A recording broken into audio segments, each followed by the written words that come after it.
Buongiorno a tutti, su Studio 90 Italia ho il grandissimo piacere ed onore di avere qui accanto a me la voce per eccellenza italiana, un grandissimo artista, e siamo davvero orgogliosi di avere Albano in Italia con questa grandissima voce e anche i nostri microfoni. Intanto buongiorno e benvenuto in Sicilia. Buongiorno, e come si sta bene in Sicilia? Poi in una giornata come questa è quasi un peccato partire. Anzi, ecco che poi Albano in realtà è molto legato alla Sicilia, almeno è quello che mi fa pensare, visto e considerato che una delle prime canzoni, se non la prima proprio canzone composta da Albano, aveva come titolo Addio Sicilia.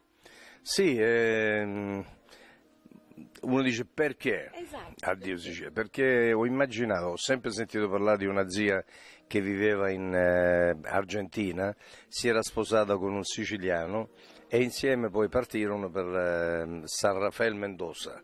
E quindi ho immaginato questo, non l'avevo mai vista, qualche fotografia, quindi ho immaginato il viaggio di questa mia zia attraversando il Mediterraneo e vedendo sparire alle spalle la grande isola della Sicilia.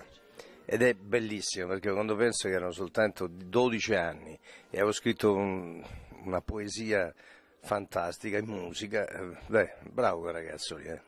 E continuate come si è continuato Albano nella dimostrazione ai grandissimi successi proprio di Albano, e anche il successo di Sanremo di Rose e di Spine, che secondo me è un brano veramente meraviglioso, una romanza, un inno all'amore stupendo. Sì, è un brano dal sapore pucciniano totale. Avevo altri 2 brani da presentare a Sanremo, però appena arrivato con un po' di ritardo questo di Rose di Spine mi ha convinto totalmente. Ho detto, vabbè, mettiamo da parte le cose sicure per andare su quella eccelsa, perché di musica eccelsa sicuramente si tratta. Poi può piacere, non può piacere, ma dipende dai gusti. Ricordo ancora un brano che aveva per titolo Con te partirò di Bocelli.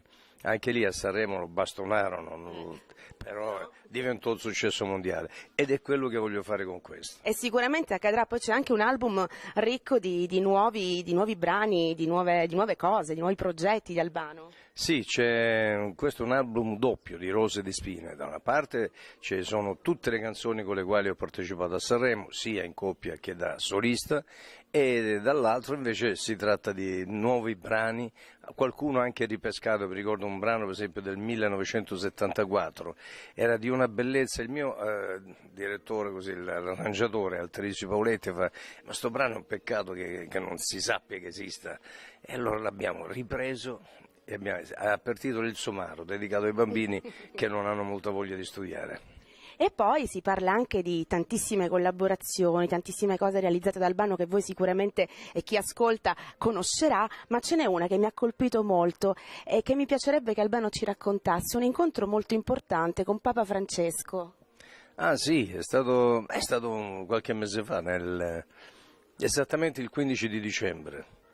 Io ho subito un'operazione al cuore che faceva un po' il pazzo, e il dottore disse: ma non è il caso di andare perché sai, sei stato appena operato, morire per morire è meglio morire di fronte a Sua Santità in Vaticano che non in un qualsiasi ospedale o stanza d'albergo. L'ho fatto. Non so se si tratta di un miracolo, di 2 o 3 miracoli, ma sono stato bene ancora di più.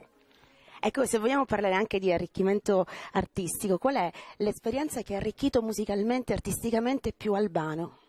Ma sono state tante, perché basta osservare gli altri per migliorare se stessi. E quando parlo di altri parlo nel mio caso da Ray Charles a Pavarotti, da Marvin Gaye a Men's Temptation, lo stesso Claudio Villa che nel suo genere è stato veramente e unicamente un grande. E poi il grande Domenico Modugno, Celentano, perché non nominare. Cioè, da loro impari, c'è sempre qualche cosa dentro di loro che ti appartiene, la fai tua. E oggi cosa manca ad Albano?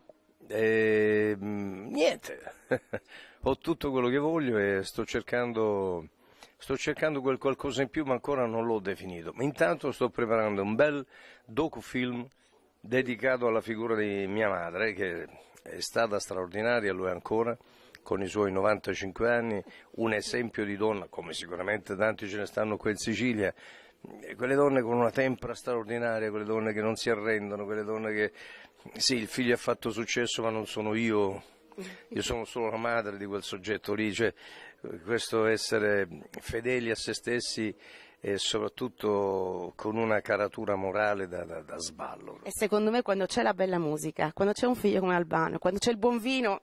Stiamo a posto. Grazie mille Albano, fai un saluto agli amici di Studio 90 Italia. Studio 90 Italia, un grande abbraccio, buona vita sempre, un bel carico di felicità e fatene l'uso che volete. Ciao.